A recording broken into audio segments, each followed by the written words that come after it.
So ako po yung naatasan po ngayong araw na magpaliwanag tungkol sa kalusugan na connected sa First Vita Plus, which is ang gandang health program po nito. So welcome po lahat. Huwag pong mahiya, magsama pa lalo dahil ito po ay regular na mga Zoom webinars natin. So share screen ko lang ang ating health presentation.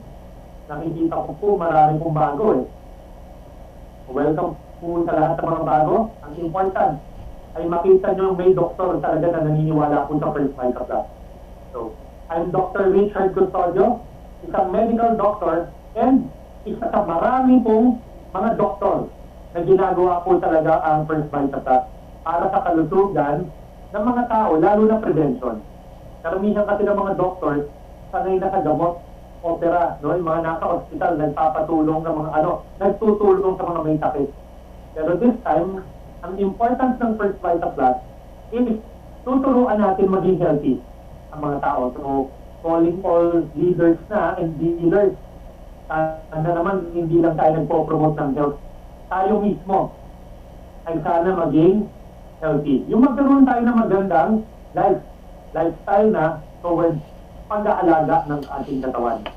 So, Doctor of Medicine, one of the official speakers of First Vita Plus. Ako po ay proud na member po ako ng First Vita Plus.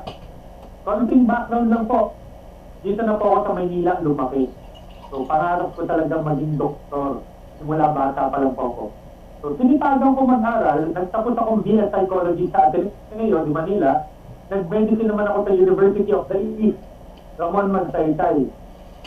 Sinaga ko talaga, mahirap ang course ng medicine eh. Pero pag nag-aral naman ng maigi, maganda ang grade. So, nag-graduate po ako top 4 ng medical batch ko. And nagtuloy ako for internship training sa Philippine General Hospital. Kaya na-open ang mind ko eh, sa herbal medicine. Alam niyo, iba-iba naman ang opinion ng mga doctors eh. May mga doktor nga ayaw maniwala sa herbal medicine. So, nung nasa PGH ako, tinuruan kami maglagundi. Magreseta ng tambong. Ang daming halamang gamot pala ng Pilipinas na hindi aware yung ibang mga doctors. So, sa PGH ako, unting-unting namulat sa halamang gamot ng Pilipinas. Emergency room na doktor ako. So, kung may mahihiling sa inyo sa dugo, sa mga medyo madudugong aso, na mag-enjoy rin kayo sa emergency room. Sinustugod sa hospital, mga nabaril, nataksak, nahagip ng sasakyan, mga trauma. So, ganoon ang buhay ko nung ako na-imbitan dito sa First Vita Plus.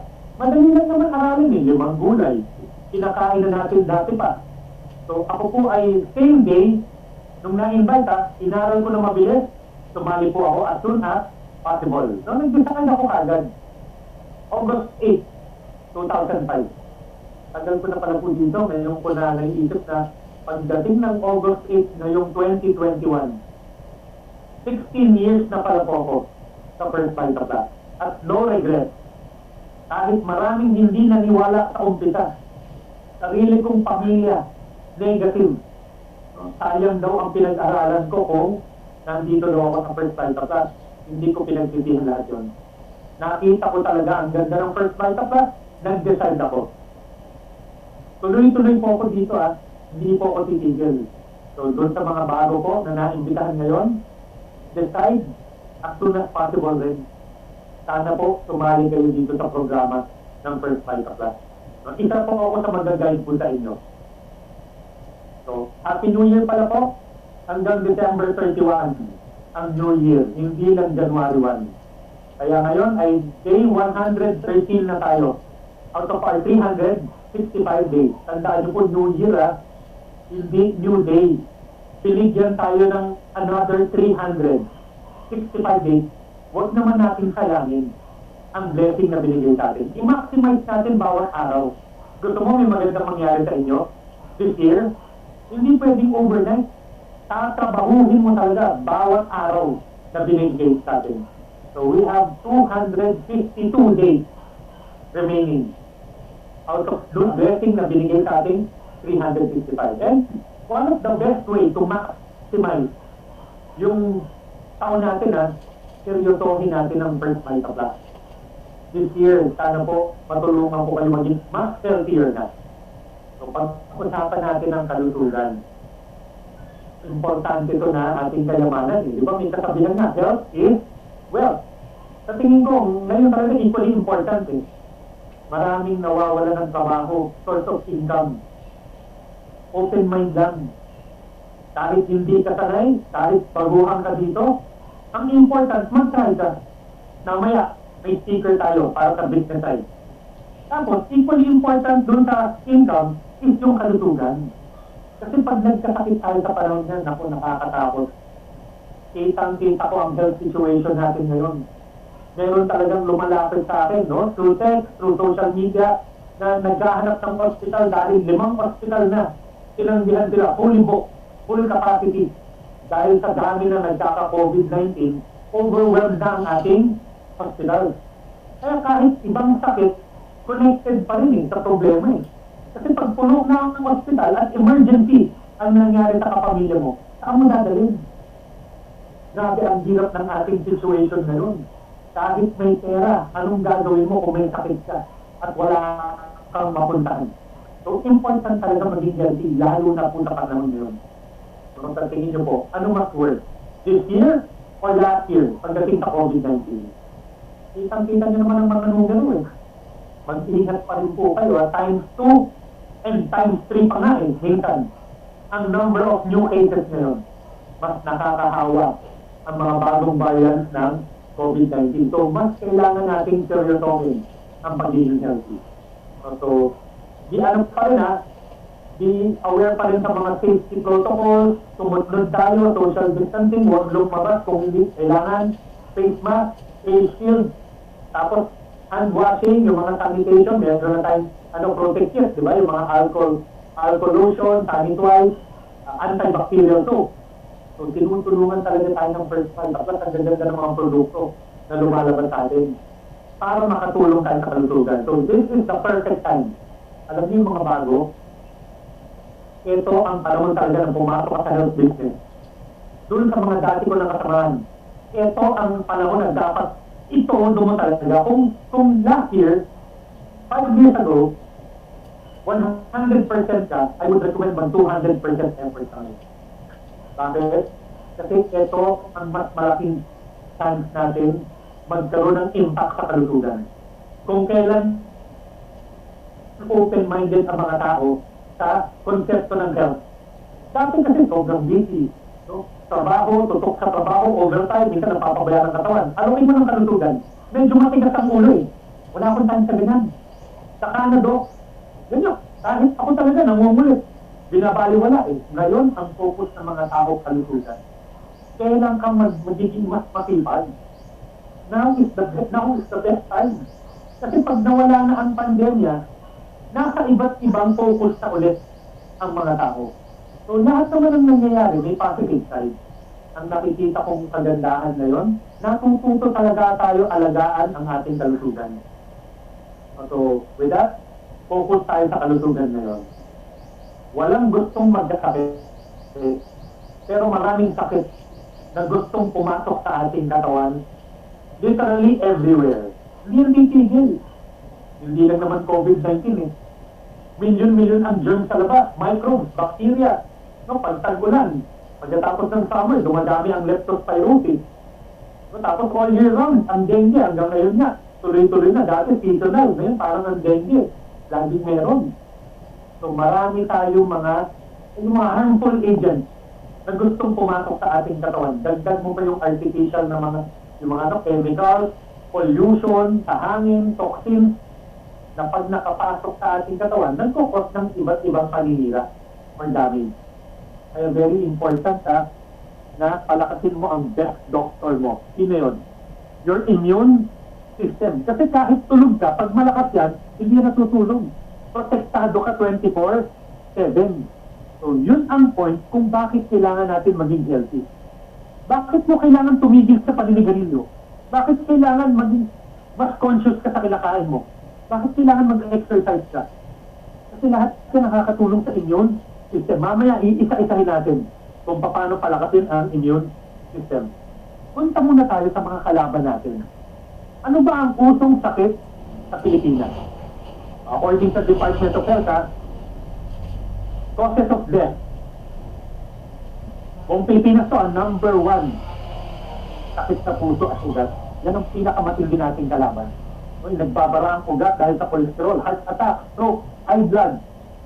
Sama-sama na yan. Number 1 killer ng Pilipino. Pangalawa ay yung sakit na cancer. Na marami rin klase. 1,000 yan, mahigit. Iba't ibang klase ng cancer. Iba, cancer ng balat, utak, lalamunan, bilagid, dila, cancer ng lungs, breast, liver, colon cancer. So, lahat ata ng parte ng katawan pwede nang tubuan ng cancer. Kaya nga, number 2 na siya. Yung sakit sa puso at ugat, tinignan ko ang history. Matagal na siyang number 1. Pero yung cancer, alam nyo ba, nakakatakot isipin na hindi uso dati. Ngayon, grabe ang dami ng nagkaka-cancer sa atin. In fact, itong dalawa, responsible yan sa 50% almost sa lahat ng namamatay. Ibig sabihin, kalahati sa atin, dito lang talaga mapupunta sa dalawang sakit. Tanong ko nga po kayo, mga naka-open yung mga videos, nakikita ko reaction nyo eh. Kung kayong pipili, kasi lahat naman tayo eventually mamamatay eh. Ano mas gusto nyo? Sakit sa puso or cancer? Yan ang puso. Meron nakatitig sa akin, bumingiti na lang. Meron din naman umiiling. Ang sagot daw nila, none of the above.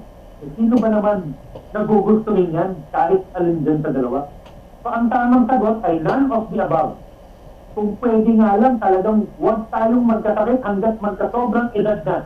Diba tawag pinamamatay ng mga Pilipino tulad dati, old age. Diba ang sarap nun? Walang gastos, walang hirap, wala kang pananakit ng katawan, hindi ka nang hihingal.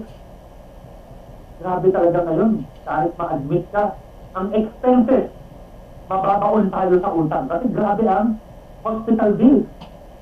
Pwedeng may trabaho ka, pero ang tanong, nakakaipon ka ba? Just in case, magkasakit. Kasi pag hindi, mangungutang tayo. Marami akong kilala. Ubus lahat ng savings. Nagkasakit lang isang miyembro ng kanilang pamilya. So, best way is alamin natin itong uso. Bakit tayo nagkakaroon yan? Tapos subukan natin labanan. Kasi kailangan, busisiin natin, alamin natin. Bakit ba puso talaga sakit sa puso? Million yan ha, pag nagpa-opera sa puso. Ang dami kasing lifestyle natin na hindi okay. Diba? Masarap ang bawal eh. Sigarilyo, yung lalaki, nandito sa kaliwa, gano'n, yung sunod na baga. Cigarette smoking is dangerous to our health. Pati ang second hand smoke, hindi lang ikaw ang nadadamay sa bisyo na to. Lahat ng kasamahan mo sa bahay, dahil sa second hand smoke, kamay yan sa unhealthy lifestyle mo. O yung babae sa gitna, umiinom ng alak, sira na ang kanyang liver. Na alam naman natin, excessive alcohol intake. Unti-unti nang sinisira ang ating atay. Yan ang parang siguro traitor, yun ang mahirap sa sigarilyo at alak. Nag-enjoy tayo, pero hindi natin alam, nasisira na pala ang organ. Kasi, siyempre, hindi naman overnight yan eh. Manigarilyo ka ngayon, uminom ka ng malakas ngayong gabi, hindi naman bukas may sakit na eh. Minsan nga, dekada pa, more than 10 years ang bibilangin bago maramdaman ang bad effects nila. Kasi nag-accumulate eh, kumbaga parang patong-patong na paninira, tuloy-tuloy na paninira, naiipon, saka ka lang magkakasakit pag matagal na. Kaya akala ng iba, wala lang effect sa atin. Hindi, traitor to. Nag-enjoy tayo pero may masama silang effect sa ating organ. So pag alam mong masama, gusto mo maging healthy, itigil mo. That is the only way. Diba, huwag mong abusuhin yung katawan mo. Na alam mo na ang masama, itutuloy mo pa. So I hope this year, doon sa mga nakikinig na smokers, malalakas uminom ng alak, sana po makatulong itong lecture ko na finally tumigil na po sa masamang bisyo. Bato-bato sa langit, ang tamaan, sana tamaan.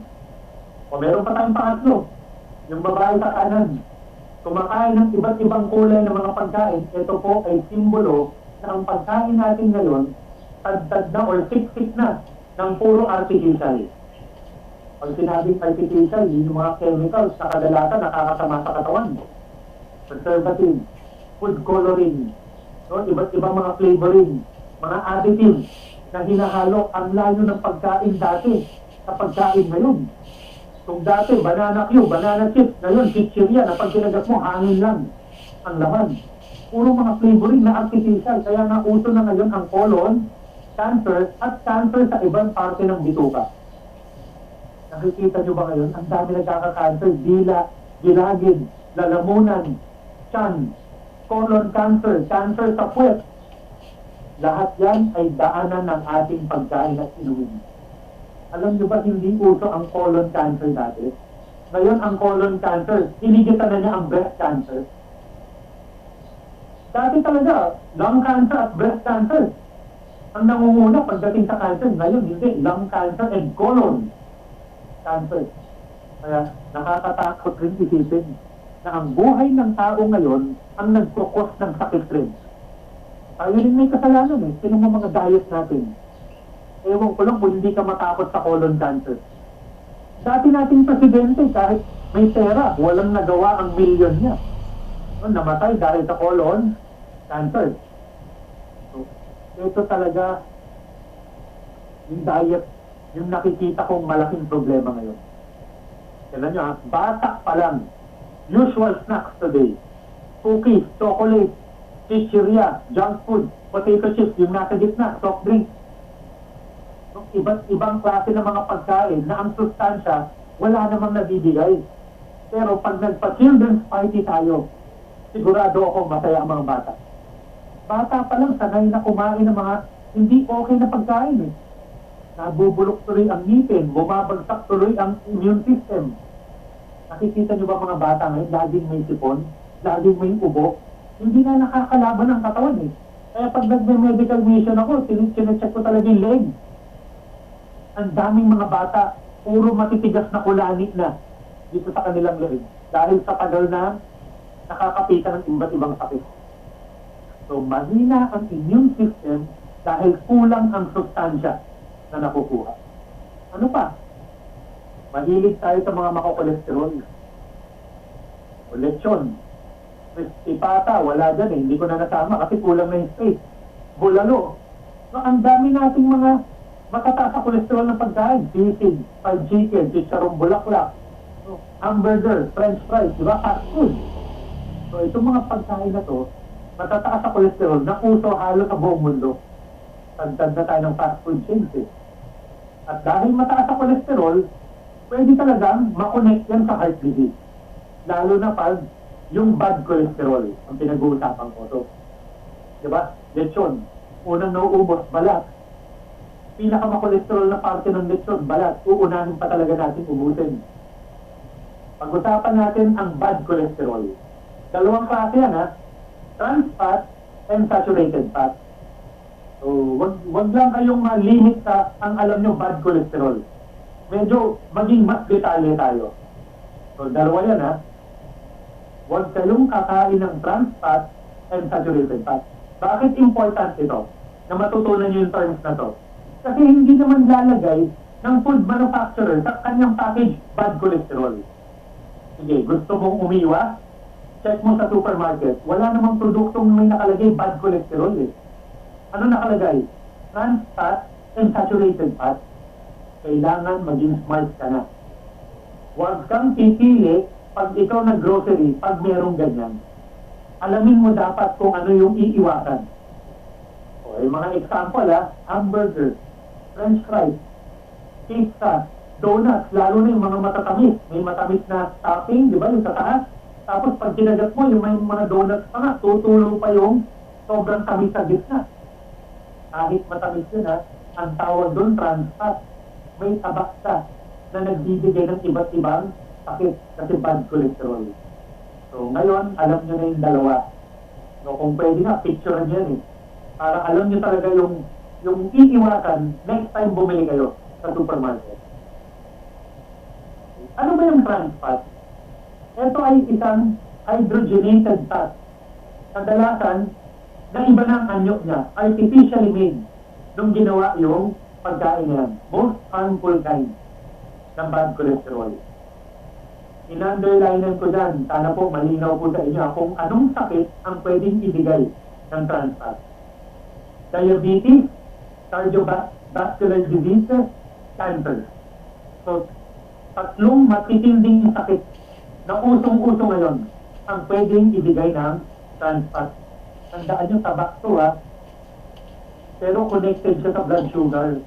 Kaya nga hindi maintindihan ng iba yung mga diabetics. No, tinanggal ko na lahat ng matatamis Bakit ang taas pa rin ang blood sugar ko? Nakalimutan nila na ang trans fat pwedeng magsira rin ang ating blood sugar metabolism. Kaya nagpo-cause rin link to diabetes na siya. Saan makukuha ang trans fat? Processed meat. Artificial na mga creamers. Fast food. Baked goods. Cakes. Donuts, pastries, fried food, french fries, potato chips, crackers, buttered, popcorn. Marami ako nakikita na hilig ng mga tao dito. Kaya pala uso talaga ang bad cholesterol na makapasok sa atin. Tapos take note nakalagay dyan sa last line ko, hydrogenated vegetable oil. Vegetable shortening. Kasi baka maloko ka akala mo may nakalagay na vegetable, automatic, healthy. Hindi, hydrogenated. Ibig sabihin, may ginawa na dyan. Hindi na sa healthy. Artificial na po. Vegetable shortening. So, i-check nyo yan. Kasi minsan, nakalagay yan as ingredients doon pag milk ka. So, iiwasan nyo ngayon. So, binibigyan ko kayo ng terms para alam nyo kung ano yung iiwasan. Okay, so, no trans fat. Minsan nakalagay yan sa harap ng label. So, dagdag oras to pero important para maging healthy kayo. Pag kayo namimili, tingnan nyo lang yung harap. Konting oras lang naman Kung wala nakalagay na to, trans fat sa harap, check nyo yung likod. Tingnan nyo kung meron mga nakalagay na ganyan at iwasan nyo. Kasi sa grocery naman, nakalagay sa isang area lang yung mga similar products So check mo, ito ba ay meron? Okay, pag meron, balik mo, hanap ka doon sa katabi, hanap ka ng wala. O, diba ang laking tulong na para mas maging healthy tayo, nakakaiwas tayo sa bad cholesterol. O, next, saturated fat. Saan naman ito nakukuha? Mostly found in meat. Okay, kanina, ang sabi ko, processed meat. Ito naman, kahit organic meat. Yung mga okay yung pag-prepare. No, wala talagang mga artificial na ginamit. Pero the fact na karne sila, meron pa rin saturated fat. So, beef, lamb, pork, liver, poultry, yung mga chicken with skin, inaalis ko na talaga yung balat So, kadalasan yan, mga red meat, and dairy products, source of saturated fat. No? Milk, cheese, butter, ice cream. So, tinigil ko na rin. Alam nyo, guilty din ako dyan Kumakain din naman ako ng hamburger dati. Pizza, kinakain dyan. Chichirya, ice cream, kinakain ko yan. Pero ang important ngayon, kaya ko nang ilimit dahil alam ko hindi pwedeng marami ang kain. Tulad nito, meat. Hindi naman ako pwedeng walang meat Pero at least nagawa kong 3 times a week lang ang karne ko ngayon. Binabalanse ko na. So kung ikaw mahilig sa karne, hindi pwede siya everyday. Gawa ka ng mga araw na walang meat. Ako, 4 times a week, walang meat. So, balanced diet is very important. Ang saturated fat, sa tingin ko mahirap ito totally maiwasan Pero ito, dapat kinukontihan na. At ang kinakain ko ngayon, every meal, hindi every day. Kalahating plato ko ay laging gulay, salad. Binabalanse talaga dapat natin ang kain. So, pag ito, ginawa mo every day, gulay ka every meal, binawasan mo ang karne, iniwasan mo ang trans fat, maiiwasan mo ngayon ang build-up ng bad cholesterol. Bakit sila tinatawag ng bad cholesterol? Kasi sila ang nagbabara sa daloyan ng ating dugo. Sinisira nila ang daloy ng dugo. Kasi nagbabara Ang cholesterol, kitang-kita nyo, pag hindi nyo hinugatan yung pinagkainan, nagsesebo. So ang cholesterol, talagang namumuo yan pag tumatagal. Imagine nyo to. Araw-araw kumakain ka ng matataba, mamantika, makolesterol na pagkain. Siyempre, lahat yan, pwedeng maipon. At naninigas siya. So, dadaloy ang dugo, tingnan nyo sa baba, yung dilaw. Yun yung bara ng kolesterol. Sa ibabaw walang bara, kaya malinis ang daloy eh. Tuloy-tuloy, ang oxygen na deliver. Diba yun naman ang isa sa major role ng ating dugo, mag-deliver ng oxygen. Sa baba, compromise na. Kalahati ng ugat, parado ng kolesterol. Ang kolesterol, tanang bato pag nanigas yan. Ang hirap tanggalin, ang hirap tunawin. So, dadalik ang dugo, ang problema, hindi siya makapunta kung saan siya kailangan. Kasi barado ang kanyang daanan. Pwede maulit sa heart attack. Kasi nakukulangan na ng oxygen ng puso eh. Ano pa? Tataas pa ang presyon natin pag barado mga ugat. At pag pumutok ang ugat, kadalasan sa utak nangyayari ito. Yun yung tinatawag natin stroke. Mga nakakamatay na sakit na nag-uumpisa sa pagbabara ng kolesterol na nanggagaling sa ating diet. So sana kitang-kita yung step by step kung bakit tayo nagkakaroon ng cardiovascular disease. Number 1 killer ito ng Pilipino. So nag-uumpisa sa maling diet, maling lifestyle. So good luck sa pag-iwas sa trans fat and saturated fat. Next, punta tayo sa cancer. Yung pangalawang sakit naman ng uso. Ito ay picture ng isang cancer cell under the microscope. Hindi natin makikita ang cancer dahil sobrang liit.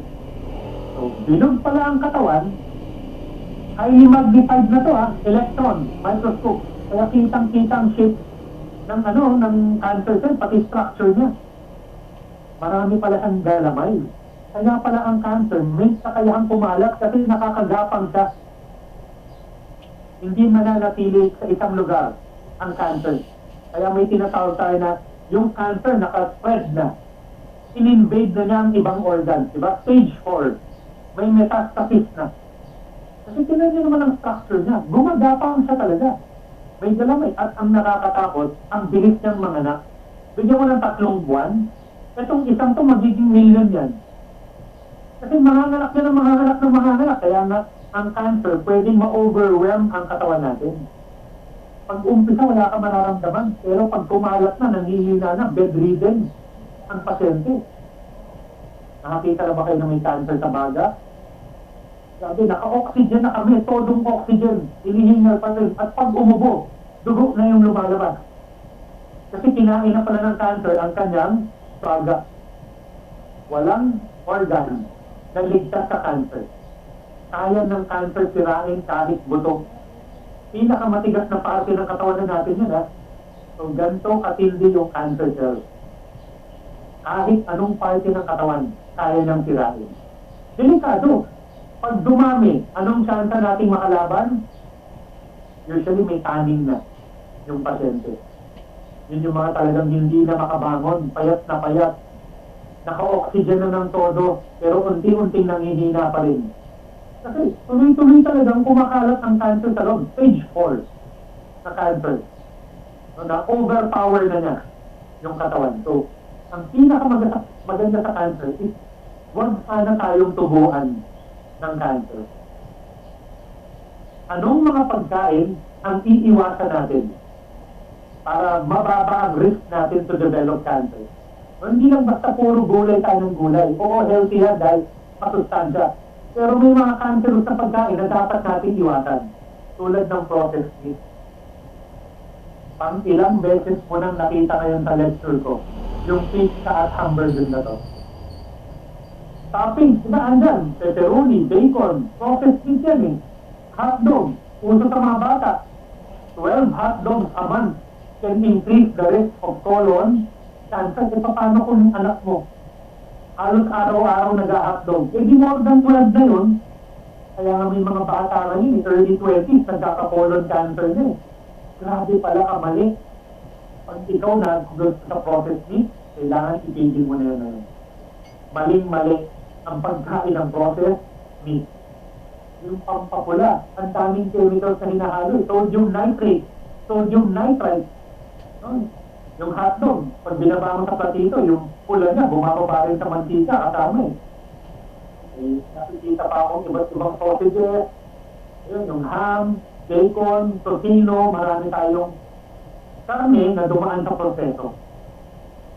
Pati mga dilata, sinecheck ko, may sodium nitrate, sodium nitrite, mga nitrogen-containing chemicals na pwede mag-increase ng risk for cancer. Ano pa? Ang iniiwasan natin, yung mga deep-fried na pagkain. Kasi ang mantikang paulit-ulit ginagamit, nagiging cancerous siya. So baka naman kayo may mantika sa bahay na dark brown na kasi nagtitipid. Tapon nyo na po yun. Hindi po patatas ang cancerous. Ang patatas, pag bilublog sa mantikang paulit-ulit ng pinanluto, yun ang cause ng cancer, yung mantika. So cancerous effect yun na dahil ang lumang mantika pala nalalagyan o nagkakaroon ng acrylamide pag nagagamit na. So mas luma, mas maraming acrylamide, mas cancerous na ang mantika. In fact, may nutritionist ako nakausap na hindi talaga daw healthy ang deep fried na pagkain. Which agree na naman ako. Kasi pag umiinit talaga ang temperature, namamatay ang vitamina grabe ang boiling point ng oil. Halos pinatay mo na lahat ng vitamina. Kaya hanap ka ng ibang paraan ng pagluto. Paminsan-minsan, okay siguro, prito. Pero huwag palating prito.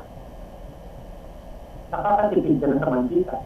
So kaya pala yung iba, ayaw itapon yung mantika kasi lagi silang prito. Kaya dark brown yung mantika, ginagamit pa rin, okay? So iwas tayo sa deep fried na pagkain. Ano pa? Huwag nang iinom ng soft drink hanggat kaya. Pag hindi, talagang hinahanap-hanap paminsan-minsan.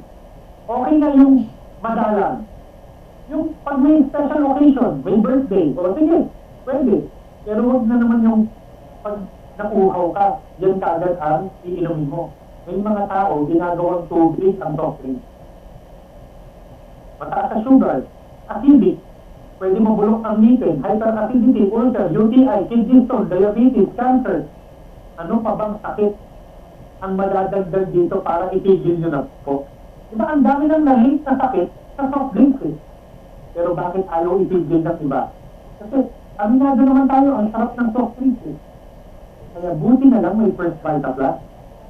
Kasi kung sa sarap lang, pareho naman sila masarap. At ang important, pag ikaw ng First Vita Plus, 5 gulay ang nakukuha mo. Kaya na hindi ako titigil Ito sumikat dahil masarap. Dapat mas sumikat ang First Vita Plus. Ipaga natin mag-promote. Para mas iniinom ng tao ngayon, healthier na inumin na. Finally, yung iniiwasan natin para mas maging healthy tayo, itong mga walang kwentang pagkain. Junk food, di ba? Pangalan-pangalan, wala na talagang kwenta Durugin mo, yung nasa picture. Alam ko, nakakain na kayo nito. Ayoko sabihin yung brand. Hangin lang ang laman. Pero ang tindi ng lasa ng keso dahil sa mga chemicals na pinili na nakaka-addict. Kaya pag kumain tayo ng junk food, parang hindi tayo makatigil Kasi inaral na maigi yan na ang chemical na hahalo, dapat hindi ka makakatigil. Tuloy-tuloy-tuloy, yung kain mo, at mamaya, pag nabitin, hahanap ka pa. Tinan nyo. Diba, pag nyo, pag bata, junk food, ayaw na talagang ubusin Pero kung sa health-wise lang, hangin lang yan Walang sustansya yan. At ito pa, punong-puno yan ang chemicals. In fact, pwede natin sabihin na 100% chemicals yan Kasi dudurugin mo talaga, anong pagkain meron yan sa loob? Wala. Buti pa nga dati Lamang na lamang sila sa atin dati. Ang mga pagkain galing sa tanim. Diba, kamote. Ano pa, yung mga potato chips na baked or talagang hindi tulad ngayon na iba't iba na halo. Kanya-kanyang gawa. Kamote chips. May suman pa nga mga kakanin. Ngayon, hindi. Ito na. 2 aisles pa yan sa grocery. Isang imported aisle, isang local. Punong-punong yan, puro junk food. Mamimili ka, ang daming iba't ibang klase. Tapos tumilip rin ako sa cookies and crackers. Yung iba may mga trans fat, yung iba may feeling pa. Yung mga matatamis na nakasandwich sa gitna. May mga nakita rin akong healthy na crackers. Pero bihirang-bihira. At kadalasan, sila ay talo sa lasa. Pag may artificial, talagang sumasarap Kaya panalo ang mga artificial sa panlasa ng bata. Napapansin nyo, pag meron talagang matamis sa loob, parang fruit flavoring sa loob. Yun ang hinahanap ng mga bata. Yun nga lang, hindi sila healthy. Kaya, dapat po ang magulang ang nasusunod. Aralin niyo po na maigi ang binibili niyo, tapos yun ang gawin niyong bata sa bahay niyo. Hindi pwede, pag naganap ng iba, tingnan ko muna kung healthy yan. Pag hindi, huwag mong pakain. Kasi gusto natin maging healthy. So, tanggalin na natin yung mga nakakatabak sa atin, na usong-uso ngayon.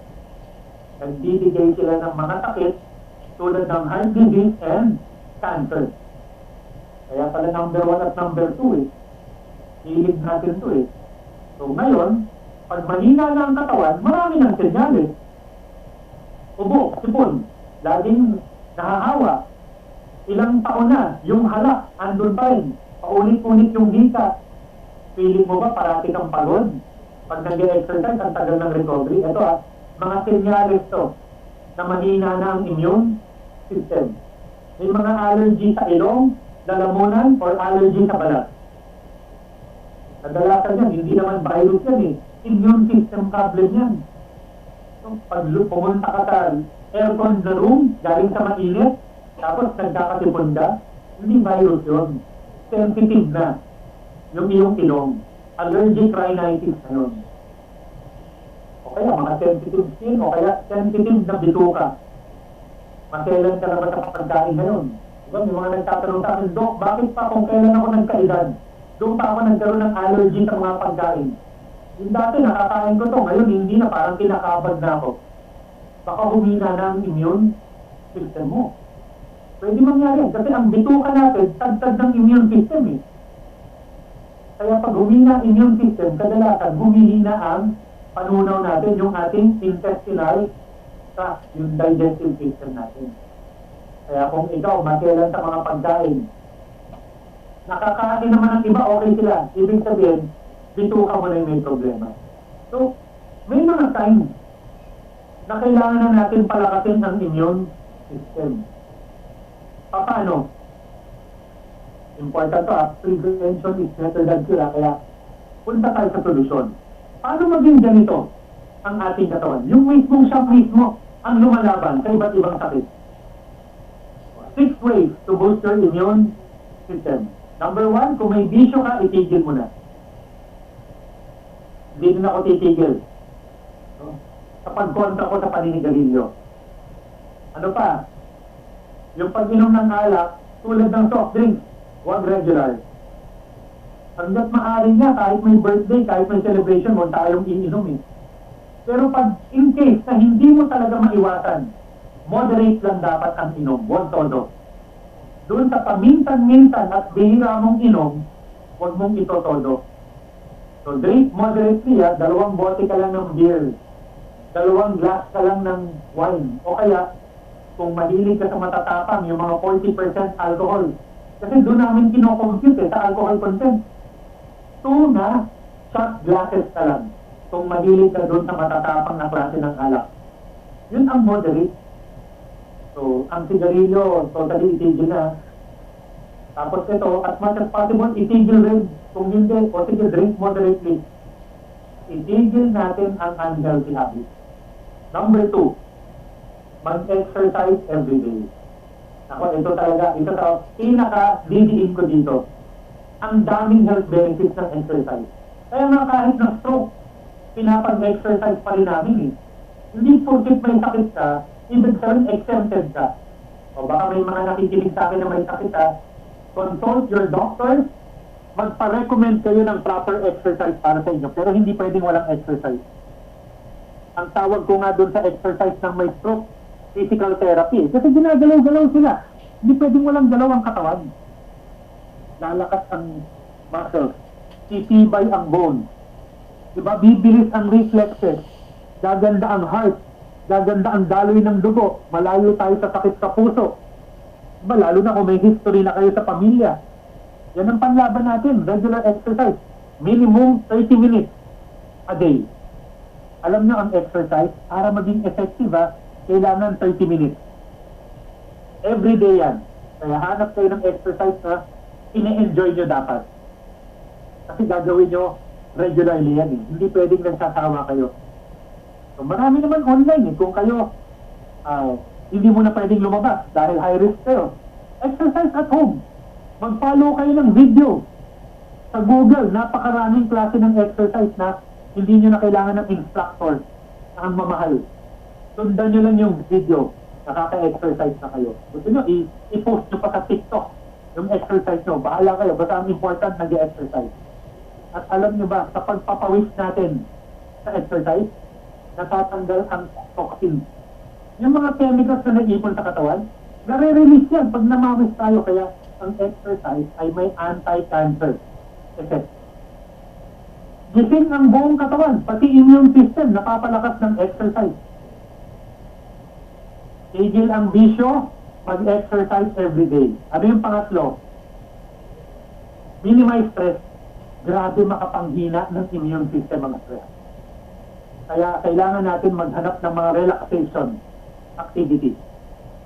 So, kung stress ka sa bahay, hanap ka ng ibang lugar na mapupuntahan yung pamilya. Halimbawa, stress ka sa lockdown. Meron ako nakikita mga resort online, yung mga private, para safe pa rin kayo. Hindi yung public na mga places. Rent kayo. Sa medyo masimoy pa ang hangin, nakaka-relax na tanawin, di ba? Para matanggal ang stress nyo. O kaya, pag talaga nasa bahay lang, hanap ka ng way. Magpamassage ka. Yung iba, ginagawa, nagtatanim daw. Yung iba naman, naglalakad ng alaga nilang aso or basta kung ano yung alaga mo, ilakad mo para mawala ng konti ang stress. At yung iba, para hindi sila ma-stress, nanonood daw ng nakakatawang palabas. Minsan sa Netflix. Yung iba naman, nagbabasa ng libro. Ano ba yung nakaka-relax sa'yo? Yun ang dapat mong ginagawa. Kasi pag naipon ang stress, kahit wala kang sakit, pwedeng mag-collapse ang katawan mo. Bumabagsak talaga ang immune system. Kaya dapat hindi naiipon ang stress. O do relaxation activities from time to time. Number 4, kailangan matulog ng tama gabi-gabi. Ang katawan natin, may tinatawag tayong circadian rhythm, yung body clock. Hindi mo maloloko yan. Alam niya ng araw, alam niya ng gabi. At night, sa gabi, ang tulog na nakakapahinga talaga ang utak at katawan. Kaya hindi ka pwedeng laging puyat. Kailangan bumawi ka. Gabi ang tulog, hindi araw. 7 to 8 hours at night. Kung meron akong kausap dyan na nag-duty sa gabi, huwag kang pumayag sa May. Ang schedule mo pang gabi pa rin. Mag-request ka na during the day ka para mabawi naman ang katawan mo na isang buwan kang laging puyat. Hindi na talaga immune system natin pag laging kulang sa tulog sa gabi. Number 5, tulungan nyo ang katawan nyo maging malinis lagi, free of germs. Kaya nga tayo may toxic kits na eh. Kills 99.99% of germs. So gamitin yung antibacterial soap natin. Sanitize. No, pag ako nagpupunta sa camping, no, ang ganda ng sanitize. Kasi wala namang banyo. No, so kung akit ng adventure, akit ng bundok, paano ka mag-sanitize ng kamay? Yung sanitize. Pagsuot ng face mask. Pag natapos na ang COVID-19 na problema natin, huwag kayong titigil sa frequent hand washing at pagsuot ng face mask. Dahil hindi lang COVID-19 ang naiiwasan natin. Ang dami pang germs at toxins, chemicals na kaya natin maiwasan pag malinis tayo sa ating katawan. So, take steps to be clean, to avoid infection. And finally, para lumakas ang katawan from the inside, kailangan mo ng tamang sustansya. So, itong 6 ways na to, hindi mo kailangan ng doktor at hospital. Babaguhin mo lang ang lifestyle mo. Have a diet, high in fruits and vegetables. Pag bitin ka sa kain mo, gutom ka pa. Huwag kang mag-extra rice, huwag kang magdagdag ng ulam. Ang dagdag mo gulay. Kaya nga nandito first 5 plus eh. Kanina, tanghali, gutom pa ako. Uminom ako ng 2 sachet ng first Vita Plus. Eh di super busog na ako, pero ang idinagdag ko, prutas at gulay. Hindi na ako nag-extra rice. Kasi gulay ang dapat marami sa diet natin. Maraming bata talaga ngayon, pahirapan pagdating sa gulay. Kaya hindi na natin mababalik ang panahon dati na kahit pa paano ang gulay, nasa usual diet. Ngayon, grabe talaga. Ang daming iba't ibang mga diet na ng mga tao. Kaya nandito ang First Vita Plus para maibalik natin sa gulay ulit ang mga tao. Didiskartehan natin. Ayaw na nila ng gulay, ihalo natin sa masarap na juice. First Vita Plus is the first Filipino vegetable drink. 5 gulay, piling-pili, inaral ng maigi, hinalo sa bawat inumin natin. Lahat ng produkto na i-mention ko ngayon, may 5 gulay ito. Ano ba yung 5 gulay ng First Vita Plus? Ay natin sila.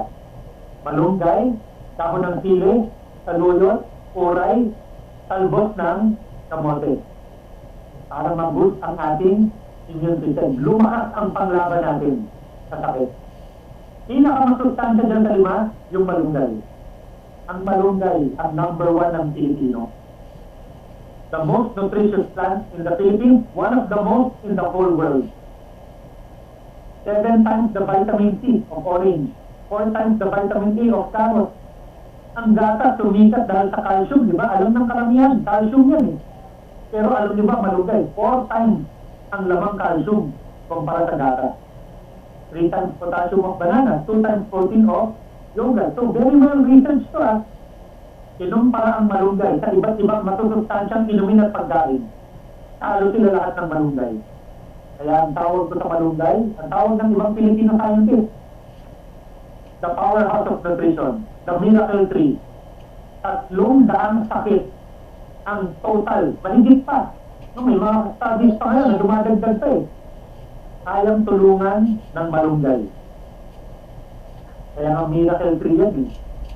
Alam mo, ordinaryong maliit na dahon lang yan, hindi. So, siksik yan sa sustansya. Nakakatulong pampatuyo ng sugat. Antibiotic na walang side effect. Yan ang tatak ng malunggay. Ginagamit nila dati pangtapal sa sugat. Kilala sa buong mundo, nakakadagdag ng gatas ng ina. Breast milk. Kaya nga sa mga breastfeeding program, gamitan naman sa malunggay. Ang tawag sa kanya, mother, best friend. Ang dami ng nickname ng malunggay. So yan ang number 1 natin na gulay na hinalo.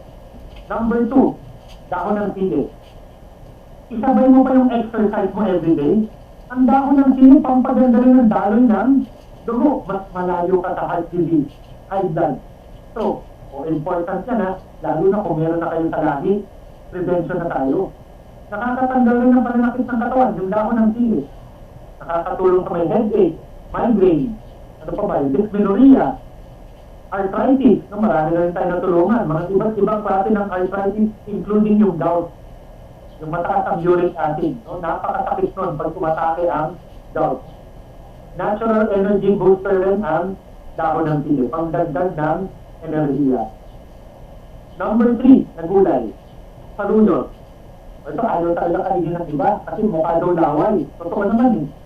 Pero isipin nyo, important itong ihalo. Anti-cancer ang saluyot. Tumutulong sa katawan, maglinis, cleansing, detoxification, para yung naiipong dumi at masasamang chemical sa katawan na ilalabas, hindi pwedeng maipon sa loob. Guilty ka ba kanina sa mga minention kung hindi okay na pagkain? Kailangan mag-cleansing tayo. Kaya maraming umiinom ng First Vita Plus, nagtatayo sa hospital. Kasi yun ang cleansing effect sa bituka.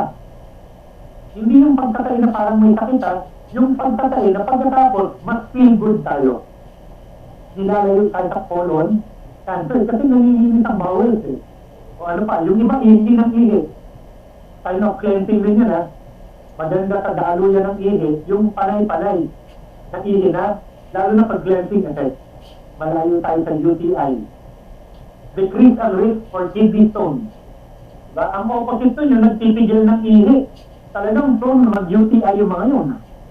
So ito, malinis talaga ang laging daloy ng ihi. Pag tuloy-tuloy yung regular na pag-ihi natin na hindi napipigilan. Meron na nga tayo may kidney stones na natulungan 3 months, 4 months. Hard evidence yan kasi pinaka-ultrasound ko ulit negative na sila sa kidney stones. May mga kidney stones na madali pang madurog, lalo na pagkakabuo pa lang. No? Kumbaga parang malambot pa lang sila. Hindi pa talaga naninigas, kaya pwede pang matunaw, pwede pang madurog para makaiwas ng mamahaling opera. So, marami na tayo may kidney stones na natulungan po malinis ang lalo yan ang ihi. And good for the skin. Kaya nakakatulong tayo sa mga may psoriasis. May kilala ka ba may sakit sa balat? Skin asthma, allergy, iba't ibang klase ng mga sakit sa balat, no? Uso na rin kasi. So, pwede tayo makatulong dyan. Anti-aging effect na rin. Kasi maganda rin yung 60 ka na, mukha ka pa rin 30. So, anti-wrinkle eh, di ba? Anti-aging, anti-stress. Pang-apat ay uray or colitis, Philippine spinach ang tawag dito. Mahusay ito sa baga, pampalakas talaga ng resistensya, panglaban sa Zika, tuberculosis, bronchopneumonia. Gamit ko to sa laging may tonsillitis, magaan lalamunan, di ba, namamaos. Iba't ibang infection sa ilong, allergic rhinitis, common cold. At ngayon, panglaban pa siya sa COVID-19 na komplikasyon. Pwede pa rin tayo mahawa kasi new virus yan eh. Pero, pag nahawa ka, lalaban ang katawan, lalo na baga pag malakas yan. Kaya nga, merong asymptomatic, merong mild symptoms lang eh. Nakakalaban talaga ang katawan. Tignan nyo, pag mahina, delikadong tamaan ng COVID-19. Kasi pwede talaga sa ma-ICU. Tapos, i-intubate yung ibibigay sa respirator. Isa sa mga delikadong atakihin ng COVID-19 yung baga. Lalo na pag bumababa ng oxygen, ako pang ICU na yan. Delikado. Kaya, Philippine spinach is more important na ngayon dahil COVID-19 pandemic tayo. Number 5, yung last. Talbos ng kamote. Maganda ito sa dugo. Kasi pinapataas niya ang pula ng dugo. Rich in iron eh. Similar to malunggay. Magandang source of iron din ng malunggay. Huwag ka nang iinom ng ferrous sulfate. Kaya nang ibigay ng first Vita-Plus ng limon gulay. Yung iron na kailangan ng katawan para maka-build ng red blood cells. So sa mga nanganak, namumutla, dinudugo ng malakas, chemotherapy, babagsak talaga ang blood cells yun eh. Nakakatulong yung first Vita-Plus. Talbos ng kamote rin ang pampataas natin ng platelet count. Kaya gamit na gamit ko to sa dengue. So nagkaroon na naman ng mga parang increase ng dengue cases recently. At ang lately kong natulungan, 70 na lang ang platelet. Tinanggihan ng ibang ospital. Kasi may fever eh. Kailangan daw siya magpa-swab test. Eh, ang haba ng pila ng mga swab ngayon. Overwhelmed na, di ba? So, ilang ospital lumipat. Lipat. Finally, wala nang tumanggap. Balik sa bahay. Tinext ako, 70 na lang daw ang platelet. Sabi ko, every hour, inom siya ng first Vita-Plus. So, sunod na check niya, nag-53. Tapos after 3 days, 166 na. Namomonitor ko through Messenger eh. Kaya sa ngayon, we are still 100% successful sa mga dengue. So, lahat talaga ng dengue na nabibigyan ko, in 3 days, back to normal ang platelet count. Siya rin ang highest in iodine. Kaya nakakatulong ang talbos ng kamote pag-develop ng brain. Kasi ang iodine, brain food yan eh, pampatalino, pampataas ng IQ. At ang iodine, kailangan ng thyroid. Itong organ natin dito sa leeg. Kaya pag kulang sa iodine, yung thyroid lumulobo eh. Yun yung tinatawag nating iodine deficiency goiter. Marami na rin tayong may goiter na unti-unting lumiit ang kanilang bukol sa leeg nung uminom ng first Vita-Plus. So, hindi overnight yan. Pag binalik mo yung nutrition na kulang, yung katawan mo, minsan aabuti ng buwan, pero makokorek niya ang sarili niyang problema. Kaya may mga goiter patients tayo na inu-ultrasound na yung leg. Normal na talaga yung size ng kanilang thyroid. Nag-back to normal na. Walang gamot, walang operang nangyari. So, yan yung 5 gulay na ang binibigay sa katawan, tamang nutrisyon. Hindi po ito gamot ha. Ang first Vita-Plus, kaya natin gawing lahat kahit hindi po kayo doktor. Kasi ang pinopromote natin, inumin na may 5 gulay. Para ka lang kumain ng 5 gulay. Eh, matagal na kinakain yan ng mga tao eh. So, hindi mo kailangan ng special license ha. Gusto mo mag-promote ng first Vita-Plus? Pwede. Proudly Pinoy. Mabilis maubos, kaya ang repeat ng order, ang bilis eh. Reasonable price. Maraming inumin. Research nyo sa labas. Milk tea, coffee na 100 pesos, pero walang gulay. Bakit mo sasabing mahal to? Eh, ang fruit shake nga, 80 pesos. Kahit isang gulay, walang laman, prutas lang eh. Reasonable price to. Value for money. Kung ano yung ilalabas mo, tingnan mo naman ang babalik na sustansya sa katawan natin. Portable. Busy ka, saan ka maabutan, bit-bit mo ang sachet, may gulay ka na anytime na gusto mo. Kuha ka ng bottled water, binilang ko nga, 15 seconds. Kaya mong ilagay sa bottled water, i-shake, meron ka ng masarap na gulay na nakaprepare. Ang market natin, sino ba kailangan uminom ng gulay? Sino ba kailangan ng gulay? Lahat ng tao. Tandaan nyo po, hindi ito gamot. Ito ay gulay na kahit may sakit or wala, kailangan ng tao to. Kung may sakit po kayo na nakikinig sa akin, dagdag nyo po ito sa iniinom ng gamot. Pag lumakas ang katawan nyo, pwede mag-improve ang condition nyo. Kasi lalakas talaga ang katawan, makakalaban. Kung wala kayong sakit, important na huwag tayong magkasakit. Kaya kailangan pa rin malakas ang immune system, nutrition pa rin, important sa inyo. So I would recommend pa rin, may sakit ka or wala, uminom ka ng First Vita Plus. Okay, dahil may fruit ito, sa mga diabetic, safe pa rin to kasi yung iba nagtatanong sa akin, Doc, may tamis ito ng prutas, pwede ba sa diabetic? Yes. Kung sweetened ang binili mo, limit to 1 sachet per day. Pero marami na tayong iba't ibang variants So kung may nakikinig na diabetic, meron tayo ditong no sugar talaga na hinalo. Meron dito stevia ang hinalo. Yung plant na hindi talaga asukal. Sweetener siya na natural rin. So lahat ng hinahalo dito natural plant-based. Safe even for diabetic. So, choose any power pack. Pag sinabing power pack, ito yung promo package natin na may libreng boxes or canister sa loob. Automatic, dealer ka na or member ka na ng First Vita Plus. So, sana po you make the right choice na sumali. Tulungan nyo kaming i-promote ang produktong mapapabalik ang tao sa gulay. So, marami tayong produktong lumalabas. Every 6 months may bago. So, ito po yung favorite ko lumabas last year. Coffee na may gulay. Umaga pa lang ang kape ko. Laging 34 in 1. Umaga pa lang, sa coffee ko healthy na ako. So, coffee lover kasi ako eh. Kaya, ito ang paborito ko na recently na naging available. And, kung may marirecommend ako doon sa mga first time na sasali, ito, yung napapanahon, yung pang COVID-19 natin na formulated na Revitalize Plus Forte.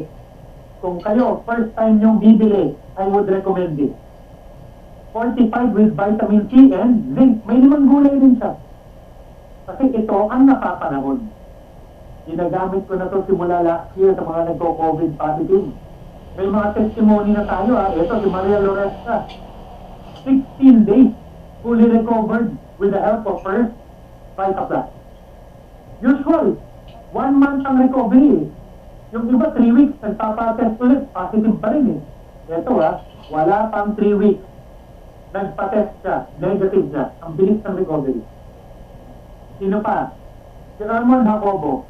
May leukemia, very, very high risk. Kasi ang leukemia, cancer ng bone marrow and white blood cells. Kaya, ang immune system niya, bansak na bansak. Tinamaan pa ng COVID-19. Nakatulong ang First Vita Plus kasi kahit very high risk siya, fully recovered sa COVID-19.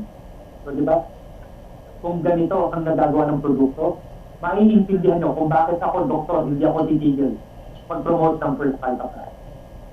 Sinabi na ng father of medicine, si Hippocrates, let food be your medicine and medicine be thy food. So I'm sure may natutunan kayo about health po ngayong araw na to.